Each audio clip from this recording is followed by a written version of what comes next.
Hello' বন্ধুসকল, আজি মই আপোনালোকক দ্য কনজুৰিং মুভিখনৰ বিষয়ে ক'ম। নহয়, দ্য কনজুৰিং মুভিখনৰ এক্সপ্লেইন নিদিওঁ। দ্য কনজুৰিং মুভিখনত কাম কৰা ক্ৰু মেম্বাৰ আৰু কাষ্ট মেম্বাৰবিলাকে কি ঘটনাৰ সন্মুখীন হৈছিল আৰু কিয় এই মুভিখনক এখন অভিশপ্ত মুভি বুলি কয়, সেইবোৰ কথা মই আজি আপোনালোকক এই ভিডিঅ'টোৰ জৰিয়তে ক'ম। তেন্তে পলম নকৰি ভিডিঅ'টো আৰম্ভ কৰোঁ। 1913 চনত ওলোৱা দ্য কনজুৰিং মুভি এখন সঁচা ঘটনাৰ ওপৰত আধাৰিত মুভি আছিল। এই মুভিখন 1970 চনত পেৰন ফেমিলিৰ লগত ঘটা এটা চৈতানিক ঘটনাৰ ওপৰত ভিত্তি কৰি নিৰ্মাণ কৰা হৈছিল। এই মুভিখন নিৰ্মাণ কৰাৰ সময়ত কিছুমান এনেকুৱা ঘটনা ঘটিল যাৰ ফলত মুভিখন অভিশপ্ত হোৱাৰ ইংগিত দি আছিল। এই ঘটনাবোৰৰ বাবে মুভিখনৰ কাষ্ট মেম্বাৰ আৰু ক্ৰু মেম্বাৰবোৰে মুভিখন কৰিবলৈ ভয় কৰিছিল। এই ভয়ৰ বাবে বহু ক্ৰু মেম্বাৰে মুভিখনৰ ওপৰত কাম কৰিবলৈ মানা কৰি দিছিল।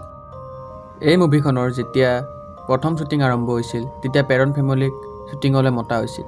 তেতিয়া পেৰন ফেমিলিয়ে কিছু ভয় অনুভৱ কৰিছিল আৰু পেৰন ফেমিলিৰ মুখ্য সদস্যজনৰ ছেটত এনেকৈ গা বেয়া হৈছিল যে জানো তেওঁৰ ওপৰত আৰু কোনোবা বেয়া শক্তিয়ে বাল লৈছে।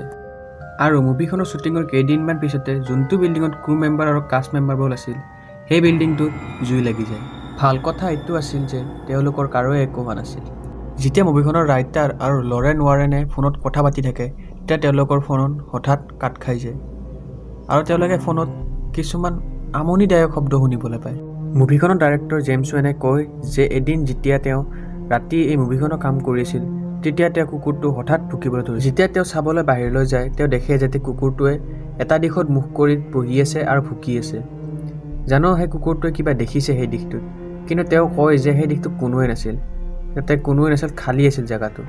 সেই দিনৰে পৰা তেওঁ জনায় যে তেওঁ ঘৰৰ দৰ্জাত কোনোবাই ঠকঠকোৱা আৰু কোনোবা থকা অনুভৱ কৰে আৰু তেওঁ সেই ঘটনাটোৰ পৰা খুব ভয় খাই যায়।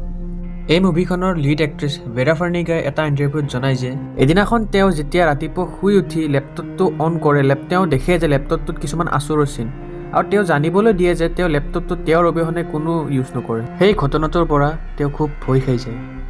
তাৰে কেইদিনমান পিছত তেওঁ সেই লেপটপটোত দেখা আচুৰৰ চিনবোৰ তেওঁ নিজৰ আঁঠুত দেখিবলৈ পায়। এয়াই নহয়, তেওঁ জানিবলৈ দিয়ে যে যেতিয়া তেওঁ মুভিখন স্ক্ৰিপ্ট পঢ়িবলৈ লয় তেওঁ ভয় অনুভৱ কৰে।